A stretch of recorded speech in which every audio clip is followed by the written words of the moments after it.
Hello, everybody.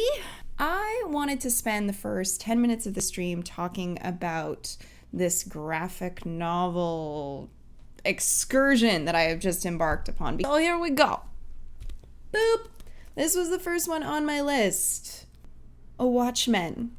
A little bit of context on this graphic novel extravaganza. So basically, I tweeted out to my glorious Twitter followers and I was like, guys, I want to read graphic novels. What are your favorites? And I got so many responses and I made a list and I did my best to keep track of who had recommended each one. I have a list of like 30 or 31 and these are like series. These are not individual titles. These are series. So I'm going to be very busy reading these for the next little bit. Anyway, spoiler alert, I haven't read or watched. Go do that because they're awesome.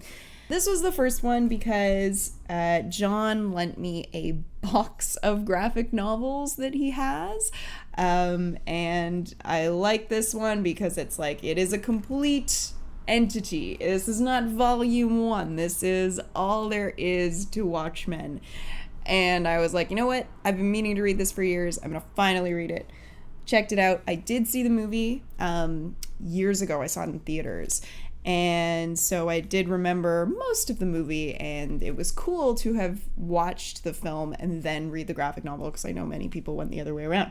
I fracking loved this.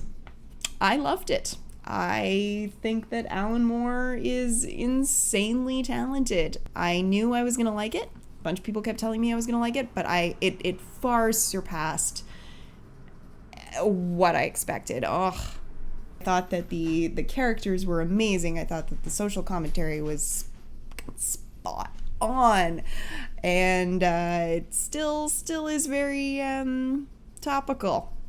Feels. Hey people, hey Ozymandias, I'm looking at you. The movie did a really good job visually. I know that Zack Snyder, he used the graphic novel a lot when he was creating his storyboards and stuff, and it shows. I mean, like with the shot of the comedian getting thrown out the window, it is frame for frame, like it's this exact thing, which is awesome, and I have a lot of respect for that, and I remember enjoying the movie when I saw it too. So the visuals, I thought, was a really great transition from graphic novel to film. I thought that Rorschach was fantastic, the actor. I thought it at the time, and I think after reading it, seeing his like how he's shown in the novel, that it was definitely a really solid interpretation. Great. I also remember liking the comedian in the film.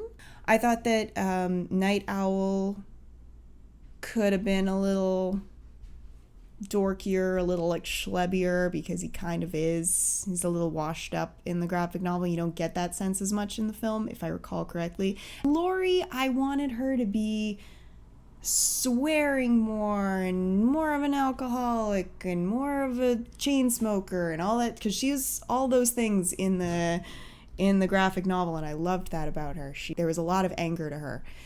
I don't remember seeing that in the movie as much. Hey, there we go. You can't have everything. I understand why they cut some of the big things that they cut. I mean, they took out the comic within a comic, which who was it? Somebody on Twitter, it was Todd, likened it to cutting out Tom Bombadil from Lord of the Rings. You're really sad about it. You're very sad, but you also understand why they did it. I mean, it parallels the main story, but it doesn't intersect with the main story at all. So of course it makes sense that you would cut it. It's just sad because it's a really cool parallel to Adrian's story, especially. There was a lot less combat, in my opinion, in the novel than I expected after watching the movie. I thought there was going to be way more combat, and there wasn't. And somebody had mentioned this in a video review of the film when they were comparing the two, but they were like, yeah, like when Night Owl and Silk Spectre go to break Rorschach out of prison, they actually don't get in. They like punch one guy as they're going to break him out. They barely fight. You do not see much fighting, and they really amped that up. I mean, of course, it's Hollywood. That's what you do, but I was quite thrown by that, because you really see in the novel that these are just ordinary people. They've trained, for sure. Some of them are strong, some of them are military. But apart from Dr. Manhattan, nobody has any actual superpowers. You really get the impression that these are just ordinary people. And in the movie, they seemed a little above ordinary to me. These are all deeply flawed, deeply real people, and I dig it. So that when you see somebody like Adrian, he is a normal dude, but he's not, and he's elevated himself to this crazy level just from his thinking and from his idols, like Alexander and Ramses. Anyway, I don't know. What can I say? I loved it. The ending was different in the graphic novel from the movie. If for whatever reason somebody is not familiar with it, I will not spoil it. I understand why they changed it in the movie, but I do prefer the ending in the book. I do prefer it, I think. I was thinking long and hard about it, but I think that I do. And on that note, I hope you guys enjoyed hearing my thoughts on Watchmen. Please post your thoughts, and we can have a chat skis. I did not hate the movie, and after reading the graphic novel, I still don't hate the movie, but I am so glad that I finally read it. And this is the book that this is the one I'm reading next. I'm starting Sandman series. But I tell you, I really want to read more Alan Moore as well. So I might be adding some things to the list that people had not suggested, but that I will just put upon myself. So yes, Sandman. Sandman by Neil Gaiman. So if you want to read along with me, everyone, get your own copy and we'll talk about it on Twitter. Woohoo! Blah, blah, blah, blah.